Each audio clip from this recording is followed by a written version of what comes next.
Hey guys, it's your girl Fluffy, and I'm back with another episode of Worries and Wine. As you guys can see, I have one of my dearest and trusted friends here with me, Jay. You guys may remember her from the last episode. Don't forget to follow her at Jay's Dream Decor on Facebook and Jay's Dream Deck on Instagram. So, as you guys know, she is an event planner. Please make sure you stop what you're doing, pause this video, go and follow her. And don't forget to follow me on my Instagram or any of my social media platforms. And don't forget to like, comment, share, and subscribe on this video. So, as you guys know, this is Worries and Wine. And I want you guys to know that I am still on the Stella Rosa Peach. Yes. Oh, excuse me, Pineapple. Pineapple. So, again, it's one of my favorites, so I'm going to recommend it out to you guys one more time. So, if you guys haven't went and got it, I hope you have it for this week. I hope you're ready to try it. I love it. It's a nice, sweet taste. Go and get it. So, we're here again. Yes, we are. Hey, everybody. Yes, we're here to have another conversation. And today's topic, we were kind of discussing what it's like to deal with a bad friendship and how do you deal with that. So, Jay, I'm going to leave it open for you to go ahead and lead us in this conversation about how did you deal with a bad friendship, and then more importantly, how did you heal from it? Okay. So, I'm sure we all have experienced some type of bad friendship. For one, let me just say this. It's hard making friends, period. So, that ain't always easy. But for me, my first time dealing with a bad friendship was a few years back. I had a particular friend where, we were like sisters. We talked about everything. We shared our secrets. I'm thinking like me and sis, cool. We on the same page. Right. Best friends. So pajamas, same right. PJs, pajama night, movie night, So, I felt like it was a point in my, my last marriage. I wasn't too happy. Some stuff was going on, be honest. I ended up cheating, and she knew about it. Now, true enough, as a friend, she tried to talk to me about it and be like, hey, friend, which was cool though. Hey, friend. As she was supposed to. Yeah, like, hey, friend, what you doing ain't, be careful. I don't approve of it. But I'm like, as a person, let me live my life. I mean, I'll figure it out on my own. Long story short, she wasn't really happy. Some things ended up happening. She ended up telling my husband everything that happened. So let me, I want to make sure that we understand this, because now I'm speaking for me and the people out there. So you had a friend. Yeah. And she ended up telling your previous husband that you had actually cheated on him. So she went to him. Right. So what was the ties of her to him? Like, how did her loyalty, because now if we're talking about bad friendships, and I'm like, okay, because I get it. If you my girl, right, and my loyalty is gonna ride with you because I know you first, right, true, right, and that's how I feel naturally. Right. So I would have rolled with you. Like, I'm not gonna be the one to tell him because that's not my place. True. Okay, so I think what made her feel more comfortable, because at the time, how you got that everybody in the circle is dating each other, or the friends of the friend, and you hooking each other up. So I felt like we kind of all met each other at the same time. So we all would hang out. We all would do stuff together. So maybe she felt that connection. Because it wasn't like she didn't know my husband. She did. So maybe that's where that came from. That she felt like, what? We don't fell out. I ain't really talking to her no more. So I don't know. I'm going to tell her husband everything that she did. Wow. All right. So let's... Wow. So we're going to drink to that. Right. We'll drink to that. Okay. So yeah, let's really divulge into this discussion now. And let me say this. I do not condone cheating, because yes, I learned my lesson, and that was not the way to go. And one thing she was right about was, as a friend, to come and say, hey sis, I love you. You're doing too much. You're doing too much. But in the midst of that, she should have still been my friend and kept out of it and respected that boundary, So right. No, and I feel that because I'm dealing with Mr. Man, and so when things happen, and he's always like, that's none of your business. Right. He's like, as strong, passionate you are about this. Right. He has told me, like, some things is just not your business. Right. That's true. And because it keeps you out of the loop. So for me, I'm just like, wow. Okay, so again, this is about bad friendship. So what happened? Did the friendship sour after that? I mean, because I feel like you can't be my friend no more. So what ended up happening is, of course, you know, me and ex-husband, we, you know, we had, you know, we had our conflict. We went through some things. But guess what? A, he wasn't going to leave me. And then 2, he ended up telling me who said what. So it was like, now I know you kind of went back and, you know, You did told me me. like that. So, yeah, that's what happened. So now I had to be faced with, how do I deal with this situation? Do I kind of keep my mouth shut? Do I confront her? Or do I just chop it up as a loss and be like, you know what? You never had no loyalty towards me anyway. And that's what I ended up doing. I was just like, I told her about herself, like, you know, that wasn't cool, really. You know, it turned a little ugly. But me, I just backed off. And that was it. It was over for me after that. I never looked at her the same. Even, you know, years later, ran into her again. It just never was right after that. Right. I mean, because I feel like at some point the trust was lost between you and her, because you would have trusted for her to, as my friend, keep my secret. Right. Exactly. You know, keep my secret. Because I feel like what I tell you, I may not necessarily need the world to know, but I do feel like she shouldn't have hopped in front of that. Exactly. And so what was the basis of her telling him? Like, why? What was her reason for telling him? Like, did you ever get down to that part to understand, like, why she felt the need to go and tell him? You know what? That is definitely a good question. I feel like at the time, you know, when you examine the situation, you have to look at the angles and everything. She was single, so she don't know clearly anything about being married.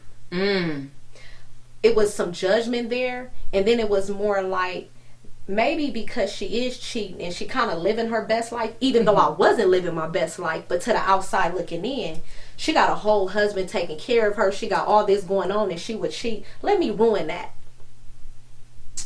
So do you think that there was some jealousy there? Definitely. Wow. Definitely. Jealousy and friendship. Wow. Yeah. Wow. Well, yeah. You know, and that's... Because what else would be the reason? What? Right. I mean, like, after you told, what did you get out of it? Right. You know, was it like an aha moment? Like, aha, got you. Like, you know, and it's like, what did that suffice? Because now, if this was your friend, you just ruined a friendship. Because I feel like if I know that I'm gonna go tell your husband something, I should know that instantaneously I have ruined the bond that we have created. That is so true. And I think that's what's more hurtful, to know that you didn't care about ruining that bond. Over just a quick moment of you running your mouth. Like, where did that get you? Like, you know, and never ever try to judge a situation that you're not in. Ooh. Don't do that. You know, I like that though. I like that point. I think that is a great point to be made. Like, we often criticize and judge situations that we are not in. Like, for instance, everybody knew about Jada Pinkett and August Alsina. Yes. And we judged I love it. Jada. I love Auntie Jada. I love Auntie Jada. I love Jada. But I felt so bad because Will was up there looking like he was about to cry. And, you know, he later came out and said, no, I was sick that day. You know, it was just like, feeling good. But everybody put 10s on 20s like they do. Right. You know, and we ran with it. And we judged Auntie Jada just a little bit, you know, just a little bit, because she came out entanglement. Okay. Right. You know, but it's just like that judgment, it exists. And it's like, but. And then too, we are guilty of it. But sometimes I think, and don't get me wrong, we all had a moment where we don't judge something from our friends and be like, you know, I'm not going to do that. You know, we have been there. But now for me, I try to catch myself. Like, hold up. Right. Withhold that judgment. Right. You've been down that road, Jake. Don't do it. So I try not to say stuff like, I'll never do that. I'll never do that. Because you never know what'll happen. You never know. Exactly. You know, I learned that lesson from Mr. Man. Right.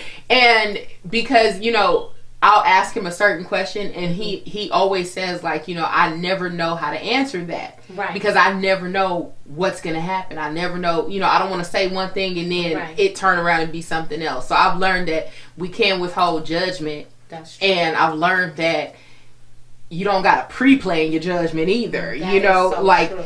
when someone is going through something and they're your friend, just be the friend. That's what I've had to learn. And I've always had a hard time with that, because I'll be like, that's my friend, I'm gonna ride or die. And then it's like, you gotta withhold yourself. Still be their friend. Yeah. But withhold yourself, because there are certain things that she should have never been in that relationship like that. You know, she should have never felt like, I'm gonna go tell on you and then ruin the bond, because then it was like the moment that she told, I feel like, girl, you should have known that me and her, I just ruined that. Exactly. You know, because she's expecting you to trust her regardless of what she's doing. You did your part as a friend, because I felt like she was a really good friend when you said she came and corrected you. Yeah, true. And I appreciate that. It's like, I'm not going to argue with you. You know, I'm a grown woman. Yeah, thank you, sis. But I'm going to do, you know, I'll learn, you know, and she just should have accepted that. But, you know, that's what we deal with. That's, you know, that's the things. And it definitely was a healing process. It took me a long, long time to trust females after that.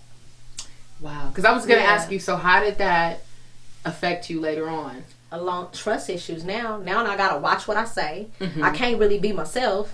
Now I gotta kind of act like I'm okay in my relationship, because I'm afraid you gonna, you know, turn it against me, or, you know, so throw it back up in my face.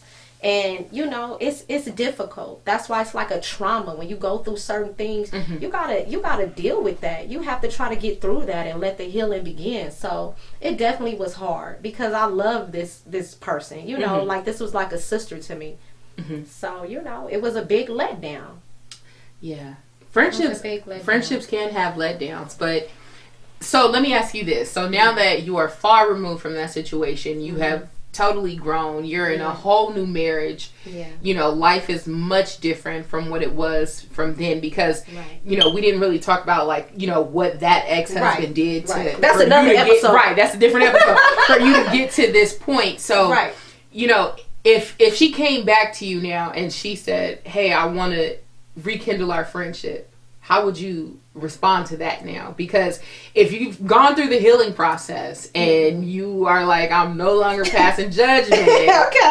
You know, so if she was to somehow, you know, get in contact with you and just say, hey, Jay, you know, back then I was maybe young and, you know, I thought I was doing what in my head, I thought was right, because she may have thought that her actions were correct. True. You know, so how would you deal with that now? Because I mean, this is the thing. You have a bad friendship, but can you heal bad friendships? That's a good one. Can you heal bad friendships? Can a bad friendship be healed? You know what? I would definitely have to say yes. And the reason why I'm gonna say yes, because that's just like, it's things that go on in your marriage that you have to heal from. It may be some things that your spouse do there. You're going to have to take a step back. You know, get it together. Hold on. That you may have to, I wasn't ready. I wasn't ready for that. I wasn't prepared for that. You know. So I think this. I think that if somebody comes back to you and genuinely apologize, and they showing the necessary steps to show that that's not who they are, then of course. But the problem is coming back and you still the same person. That's the problem. So you're saying, okay, you would be able to heal from a relationship, friendship. Yeah. If there is change in that person and there's change that is visible. Exactly. Okay. Exactly. Okay. Because I mean, I do believe that people can change, but you know, I'm so hard on people. I hold grudges. So what do you think? I hold grudges, and that's an issue that I have. Yeah, I'll hold a grudge. So once somebody cross you, that's it. That's it. Yeah. So it ain't no coming back. Yeah, it was very cutthroat. But here's the thing: as I've gotten older, I have learned to forgive people. Okay. You know, because I was friends with a girl.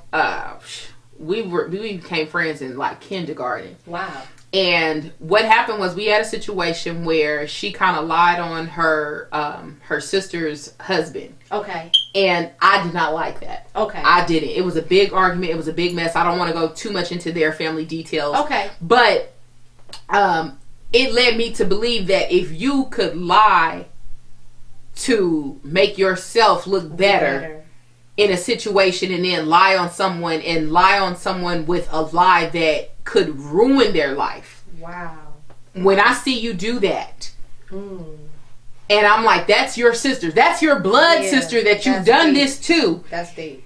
and you call me your best friend, and we like sisters, and we starting to look alike because we always together. We ace, we ace coon boom.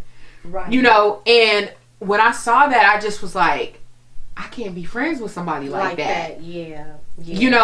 And it bothered me. It bothered me to the core, for days after the situation happened.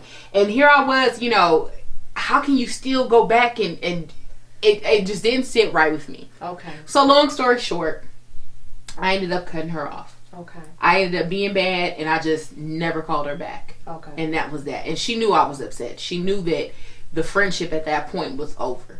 Okay. And this was someone who, I let the girl sleep in the same bed as me. Now, y'all, I'm a little on the plus side. You know what I'm saying? Sis looks good. So, thank you. So, when I sleep in the bed, if it's not a man, I don't want you there. I don't want to share no bed with you, Right. But I would share a bed with this girl. I got I every secret I had, this girl, she knew. Right. And we were best friends. My mother called her, that's my daughter. Wow. And she could call my dad Pops, and he would answer. Okay. So it was that kind deep. of a close-knit friendship. Yeah. But when I saw what she did, and that affected me, and I felt like you would in turn be a bad friend to me later on. Yeah, that's true. You would do something to me because I heard her and I watched her say spiteful things to hurt her sister. And I'm watching this argument happen, and I'm just the person that's sitting on the outside, and because they just forgot I was there. Okay. So here I am just being invisible because I'm trying to. This ain't got nothing to do with me. I'm gonna stay out of it. Right. I'm gonna try to be a friend to my friend. Yeah. I'm gonna respect their family dynamic. Yeah. But I just. When I saw you do your own blood sister like that, right? Like who? I just knew that in turn you would be a bad friend to me. Yeah, true. And I had to end that friendship because I did not want that to happen to me. Got you. Could it have been healed? Now that I'm older, I feel like it probably could be because her and her sister have now since patched things up. They've been, they've been cool. And I'm like, well, if your sister could forgive you, I could essentially too. Okay. But I have no way to reach out to you. Okay. And I really have no interest, But if I were to see her, I would say hello. I would speak to her, But I do believe bad friendships can be healed. Okay. But I do believe it takes time. It does. And it takes exactly what you said. It takes growth. It does. Because if I was to see her and realize that there was no growth from the time that situation happened to now, I would not even be like, girl, don't look my way. Right. I got you. We're not on the same elevator, sis. Take the next one. Take the next one, Right. But I do believe that bad friendships can heal. And I guess it's one of those situations, too, where you have to gauge what type of hurt that you're hurting from. That's true. Because if my best friend slept with my husband... That's different right there, sis. That's different. Let me read all the obituaries. Right. That part. You know what I'm saying? Let me get the obituaries together for y'all. Okay? I'm not a perfect person, but you ain't gotta do me like that. Right. That's funny. But I do believe that bad friendships can be healed with time and with growth. And I think that's an important message to put out there, is that bad friendships can be healed with time and growth. I agree. But like you said, if the growth is not there, then we have nothing. That's true. And that's not just to say for the other person. That's on all ends, all ends of the spectrum. That's true. That is true. And two, it's like when it comes to like friendships, it's just like it's so many deep rooted issues that we have within that me and her was just discussing. You have to be happy with who you are as a woman. And know that you're beautiful and know that you're smart. So then that way I can compliment my sis and be like, sis, you bad today. I got sis back. I want what's best for you. I don't want to intentionally hurt your feelings. Right. Because I love you that much. Right, and I feel like if people have that type of mindset, then we'll be all right. I agree. I wholeheartedly we'll be all right. We're going to have minor mistakes, don't get me wrong, and have some disagreements, that's fine. But it ultimately boils down with if you ain't happy in your space. Wow. You got to be happy with yourself. Yeah. And you have to have growth. Yeah, definitely. The growth is definitely, it has to be there. But what we learned today, you guys, is that bad friendships can be healed. But you need love and growth. and you need love and growth from not just the opposite person, but from with yourself as well. All right, you guys. So with that being said, we're going to go ahead and we're going to actually end this episode, but we hope you totally enjoyed it. So please tell us, how do you deal with a bad friendship? Do you feel like bad friendships can be healed? We want to know about it in the comments. I definitely will be responding to them, and we hope to see you guys soon. It's been real. Don't forget, y'all, it's okay to have your worries and your wine. That part.